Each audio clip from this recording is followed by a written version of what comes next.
How to convince your parents to buy you a second dog. If you already have a dog, having another one can create more fun to your home. However, your parents may hesitate to let you get another dog for a variety of reasons. Dogs are a lot of work and cost a lot of money. If you want to ask your parents for a dog, prepare ahead of time. Research the type of dog you want and care for your current dog to show responsibility.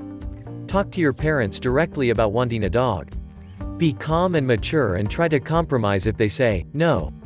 If your parents will not compromise, accept a no answer for now and try asking again in the future. Part 1. Figuring out your approach. Earn credit by caring for your current dog. How you behave up to the point of asking can affect whether or not your parents say yes. Try to earn credit by caring for the dog you have now. This will show your parents you're responsible enough to care for a new pet. Step up and take on more responsibility in terms of caring for your current dog. For example, if your mother usually takes the dog for its nightly walk, start volunteering to do so. You can also be vigilant about feeding the dog at the right times. You should also spend time with your dog. Your parents may worry a second dog will take attention away from the first. Showing how much you value your current dog can help reassure your parents both dogs will get plenty of love and attention. Research dogs and dog care. You want your parents to feel you have truly thought out this decision. You should do some research about dogs and dog care to show your parents you're ready and understand the responsibility. It can even help to do something like write a brief essay about how you plan to care for your new dog. Cover the basics. Talk about how often to feed a new dog, let a dog out, and things like grooming, bathing, and playing with your new dog. You should also consider how to best introduce dogs. Do some research on website like the ASPCA and have a game plan in place for introducing two dogs. For example, you should keep the dogs in separate rooms for a few days before a face-to-face interaction. Think about what you want to say. You want to go into the conversation with some idea of what to say. You don't have to write out your script word for word, but think about a general idea of how to ask. It can help to jot down your thoughts and then read them over. This can help you identify what you need and want out of the situation, allowing you to task more effectively. Pick a good time and place to talk. When and where you talk can impact whether or not your parents say yes. Talking when your parents are busy or stressed may result in them not listening. Find a place free of distractions when both of your parents will be free and relatively relaxed. For example, if you have a quiet dining room in your house, try asking here.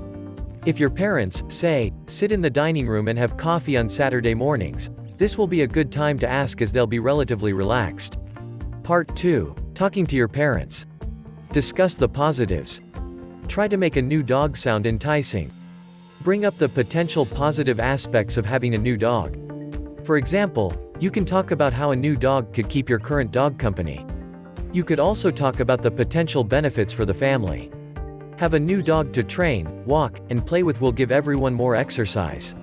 You can also have more family time together, as you can take the dog on weekend hikes or attend obedience classes together. Illustrate you understand the responsibility of a new dog.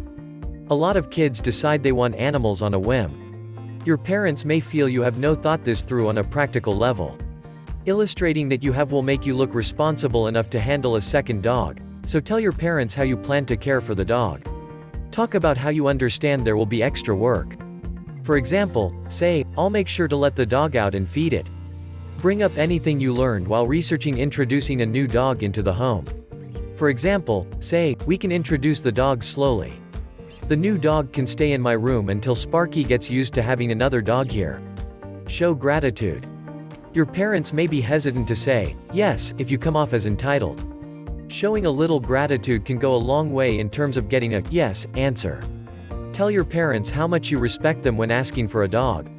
For example, say something like, I know how hard you two work and I really appreciate you getting me one dog. I know raising a kid and a dog is hard when you're both working full-time. Listen to your parents' perspective. Do not interrupt when your parents are sharing their perspective. Remember, there are two sides to every story. Your parents may have good reasons to be hesitant to get another dog, so try to hear them out. Let your parents speak. After you've stated your case, be quiet and allow your parents to contribute to the conversation. Try to empathize with your parents when they talk. Your parents work hard to make money, and want to spend it wisely. A new dog may be costly. It will also take a lot of time to introduce a new dog to the home. Your parents' time may be limited, so they may be hesitant to get a new dog. You need to accept this and try to come up with a solution to financial struggles. Part 3. Dealing with setbacks. Do not argue. If your parents say no or express uncertainty, avoid arguing. The more mature you are, the more likely your parents are to allow you to get another dog. Dogs take a lot of responsibility, so you want to show your parents that you are responsible. Instead of arguing, listen to your parents in a calm fashion. Do not say, "It's so unfair you won't let me get another dog." Instead, say, "Okay, I understand why it would be a lot of work for you." Ask calmly why your parents are saying no. If your parents say no, it can be helpful to ask why. This will allow you to better understand their perspective and possibly find a solution or compromise. Ask respectfully. Say something like, "I understand you don't want to get a second dog. Could we please talk about why?"